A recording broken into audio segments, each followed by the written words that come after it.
Bonjour et bienvenue dans Mon chien a du nez, le podcast qui parle olfaction canine et nosework. Je m'appelle Laura Nouna, je suis éducatrice canine et instructeur de nosework, spécialisée en comportement, en travail de flair et auteur du livre Mon chien a du nez. Mon approche se base sur la science du comportement, l'éthologie ainsi que la cognition canine. 1 à 2 fois par mois, je te donne rendez-vous pour aborder des sujets qui t'intéressent. N'hésite pas à m'envoyer tes questions par email à l'adresse contact@chienzen.ch. Ne panique pas, si tu n'as pas eu le temps de noter, je te mets l'adresse email en barre d'infos ci-dessous. Tu peux également me retrouver sur Facebook sous Chienzen et sur le groupe de discussion Mon chien a du nez. Sur Instagram, tu me trouveras en cherchant chienzen.ch. Quant à YouTube, ma chaîne, c'est Chienzen, tout comme mon Facebook. Dans ce podcast, je répondrai à des questions sur l'olfaction du chien, les différentes disciplines autour du flair et plus particulièrement, évidemment mon cœur de métier, la détection sportive appelée nosework ou encore scentwork. Il y aura parfois des interviews, mais nous aborderons majoritairement des thèmes récurrents en nosework. Dans cet épisode, nous allons parler du travail de flair, ce comportement si naturel pour nos chiens. Avant de commencer, je vais me présenter brièvement. Je suis éducatrice canin depuis 2001. Depuis maintenant 10 ans, je me spécialise en travail de flair et surtout en nosework. J'ai débuté la détection canine d'abord comme professionnelle dans la détection de punaises de lit. Et depuis 2017, je donne des stages de détection sportive. Je pratique également le mantrailing, maintenant appelé sport trailing, et entraîne également une de mes chiennes à la recherche de chiens disparus. Cela étant dit, plongeons-nous maintenant dans ce sujet si fascinant qu'est le travail de flair. Depuis mes premières pistes en 2002, ce qui m'a le plus fasciné, c'est la facilité qu'ont nos compagnons à 4 pattes dans le travail d'olfaction. Et j'étais loin d'imaginer la suite. En 2012, j'ai débuté la formation d'une première chienne en punaise de lit, puis d'une deuxième en 2013. Ce qu'il faut savoir, c'est que ces 2 chiennes sont des bulldogs. Alors, ok, elles ont du nez et ne sont pas forcément hyper typées. Mais c'est de loin pas le genre de chien qu'on attend dans ce milieu. Je me suis dit à l'époque que si j'y arrivais avec des bulldogs, on pouvait y arriver avec n'importe quel chien. Quelques années plus tard, quand on m'a demandé si je voulais pas donner des stages de détection sportive, je me suis tout naturellement orientée sur cette voie. Si je te raconte cela, c'est pour attirer ton attention sur le fait que n'importe, mais alors vraiment n'importe quel chien peut pratiquer cette activité. Depuis une dizaine d'années, la science s'intéresse de plus en plus au nez du chien, ses capacités olfactives ainsi que la compréhension de son fonctionnement. Le pays le plus à la pointe de ces recherches, c'est les États-Unis d'Amérique. De nombreuses universités étudient différents sujets tels que la sélection, l'élevage ou encore la formation de chiens de détection. Mais également d'autres sujets comme la finesse du nez du chien, sa capacité à la discrimination d'odeur ou encore la sélection des chiens grâce aux tests de cognition. Comme tu le vois, la technologie moderne permet d'étudier nos compagnons sous toutes les coutures, y compris l'activation des zones cérébrales selon les odeurs présentées.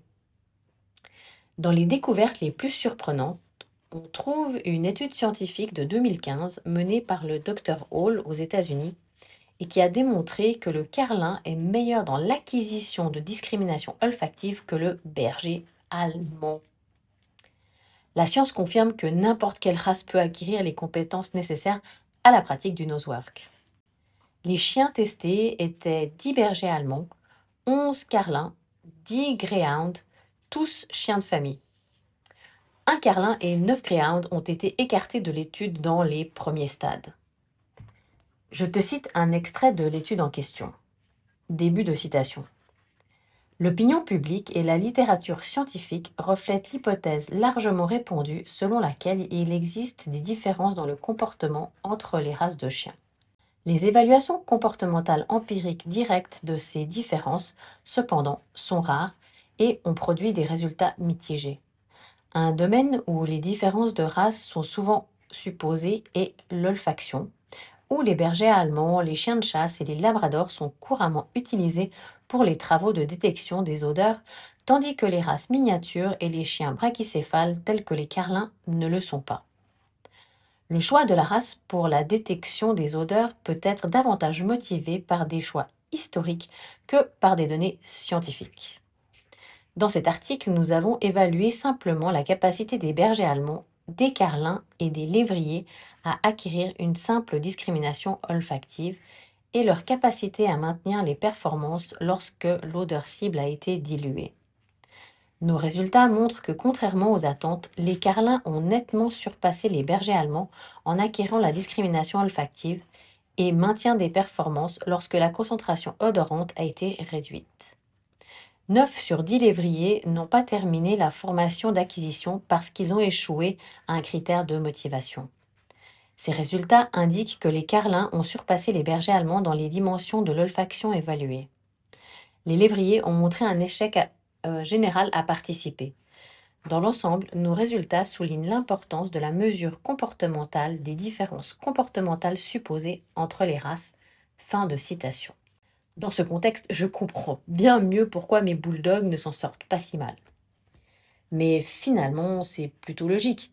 Que ce soit un bulldog, un terrier, un chien de berger ou de compagnie, ils font tous partie de la même grande famille, le Canis lupus familiaris, autrement dit, le chien. À les côtoyer dans notre quotidien depuis des milliers d'années, nous avons oublié que nous partagions, parfois, notre lit avec un prédateur. Alors oui, je te l'accorde, la bouille mignonne qui te regarde avec ses grands yeux pour un câlin aurait probablement peu de chances de survie à long terme dans un environnement sauvage.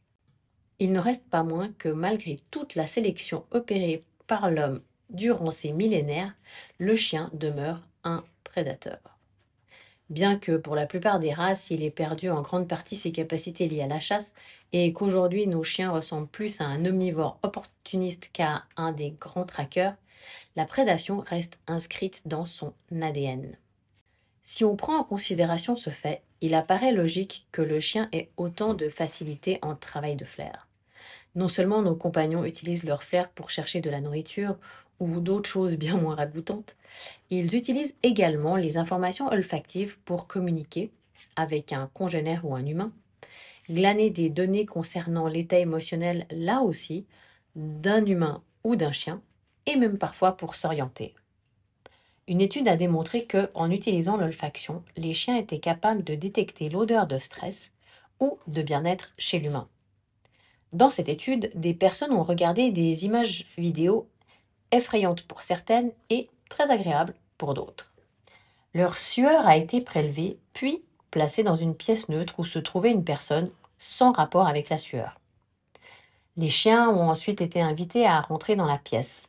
Leur comportement a été radicalement différent après avoir reniflé l'échantillon de sueur. Pour celles liées aux personnes ayant visionné des images effrayantes, les chiens se sont rapidement éloignés de l'humain présent. Pour les échantillons liés au visionnage d'images gaies ou agréables, les chiens ont souhaité interagir avec l'humain. Le flair fait réellement partie intégrante du chien, et sous plusieurs aspects comme tu as pu le constater. Mais le plus fascinant de tout, c'est que l'odorat est le premier des 5 sens actifs chez le chien, mais aussi le dernier. Le savais-tu? En effet, les chiots naissent sourds et aveugles. On parle alors de période néonatale.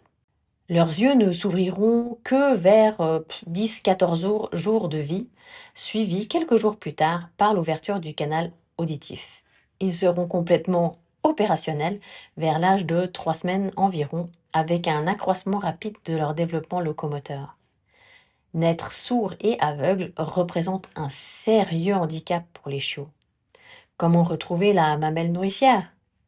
Si tu as eu la chance d'observer une portée de chiots de quelques jours, il est intéressant d'observer ces petits êtres balancer leur tête à droite, à gauche, humer l'air pour localiser leur mère, puis se diriger maladroitement tant bien que mal vers elle afin de trouver la bonne mamelle.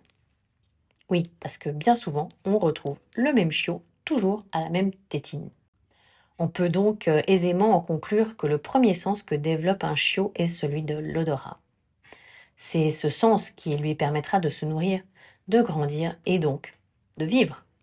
Les chiens adultes vont bien entendu garder ce sens très développé, mais ils s'appuieront également sur la vue. Lorsqu'un chien nous cherche ou qu'il se met en mode chasse, il va bien souvent chercher à vue, dans un premier temps. Puis, si cette recherche ne donne rien, il passera en mode olfactif. Le chien est donc majoritairement visuel et olfactif. L'humain, quant à lui, est visuel et auditif. Si tu te perds un jour en forêt, tu vas observer, scruter les environs du regard afin de voir si tu vois quelque chose, comme par exemple une issue à cette forêt. Si cette technique ne donne rien, tu vas rapidement te mettre à tendre l'oreille pour tenter de percevoir un éventuel signe de civilisation, genre une voiture, un bruit mécanique, une voix humaine, des travaux, ce qui signifierait que tu ne te trouves pas livré à toi-même.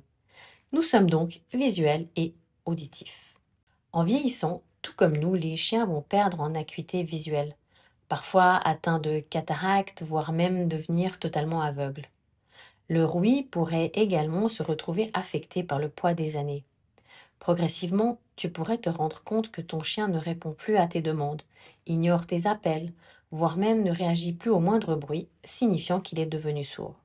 En revanche, l'odorat ne subira quasiment jamais une quelconque altération temporelle. Les cas d'anosmie chez le chien sont rarissimes, et dans le cas qui a été rapporté, non viable pour le chien malheureusement. Nos vieux chiens sont rarement affectés par une cécité progressive. Ils apprennent à compenser, notamment avec leur nez. Nombreux sont les témoignages de chiens aveugles qui s'orientent sans embûche, sans aucun doute grâce à des repères olfactifs. J'expérimente moi-même ceci en ce moment. Une de mes chiennes, Vénus, va bientôt atteindre ses 14 ans. Et depuis quelque temps, j'ai vraiment noté une sacrée baisse auditive et maintenant je suis pratiquement certaine qu'elle est complètement sourde. Sauf que chaque soir, Vénus, lors de sa petite sortie, se met à aboyer sans aucune raison apparente.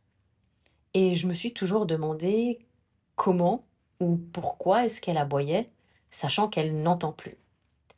Je me suis mise à l'observer attentivement et j'ai noté qu'elle utilisait son flair. Alors je serais incapable de te dire ce qu'elle sent, mais en tout cas, un truc est clair, elle active son nez, je la vois faire. Et tout d'un coup, elle se met à aboyer. Probablement parce que ce qu'elle a senti ne lui plaît pas ou qu'elle m'avertit qu'il y a, je sais pas, peut-être un chien, un renard ou un autre truc qui l'embête dans le coin. Si le travail de flair est naturel pour le chien, il n'en reste pas moins des différences entre les races. Pas réellement en termes de compétences, mais plus en termes de génétique. Un chien de chasse type Saint-Hubert aura l'endurance nécessaire pour effectuer une piste sur plusieurs kilomètres, alors qu'un carlin serait vite à bout de souffle, surtout à des températures climatiques élevées. En détection, un cocker ou un Springer Spaniel se montreront plus motivés à la recherche qu'un bichon maltais, qui, après quelques minutes sans rien trouver, pensera qu'il n'y a rien d'intéressant dans cette activité et retournera vaquer à d'autres occupations. La génétique du spaniel lui octroie un avantage certain qui réside majoritairement dans la volonté de chercher coûte que coûte. Du coup, on ne parlera pas de capacité olfactive, mais surtout de motivation dans la recherche. Et évidemment, cette motivation est nécessaire pour la recherche sur de grandes surfaces telles que des bateaux de marchandises, des hangars ou plusieurs centaines de mètres carrés en détection professionnelle. Et c'est là que la détection sportive entre en jeu. Cette activité a été créée et pensée pour les chiens de compagnie. En réalité, au tout début, elle était majoritairement dédiée aux chiens de refuge ou fraîchement adoptés et qui présentaient certains problèmes de comportement. L'idée était de fournir une activité ludique, simple et peu coûteuse à mettre en place. De fil en aiguille, cette activité sous forme de sport a pris de l'ampleur et à l'heure actuelle commence à dépasser l'agility en nombre de pratiquants aux États-Unis. Que ce soit à un niveau sportif ou pour le plaisir de partager un moment de complicité avec son chien, nul doute que la détection coche toutes les cases d'une activité naturelle, motivante et plaisante pour nos chiens. Preuve en est une étude scientifique conjointe entre les États-Unis et la France. Dans leur article Let Me Sniff Nose Work Induces Positive Judgment Based in Pet Dogs, les auteurs Charlotte Duranton et Alexandra Horowitz constatent. Début de citation. Dans un test cognitif de biais, les chiens étaient plus rapides pour aller au bol ambigu après avoir pratiqué le travail de flair durant 2 semaines, comparé au travail de marche au pied durant 2 semaines. Un résultat est décrit comme une mesure d'optimisme chez les sujets. Dans ce cas, les chiens qui ont participé au traitement de travail de flair étaient plus optimistes après le traitement qu'avant. Un résultat qui ne s'est pas produit dans le groupe de contrôle, celui de la marche au pied. Fin de citation. Alors, même si la science s'accorde pour démontrer les bénéfices du travail de flair et son impact sur le mental du chien, il n'y a aucune raison de se priver. Je pense que tu comprends mieux en quoi le travail de flair, que ce soit du pistage, du man-trailing ou de la détection sportive, est un comportement naturel pour le chien. De plus, comme nous l'avons vu, lorsqu'ils pratiquent une activité olfactive, les chiens sont plus optimistes. Les bienfaits de la pratique d'activités de flair a également été mesurés, mais nous aborderons cela dans un prochain épisode. Alors à très bientôt pour la suite.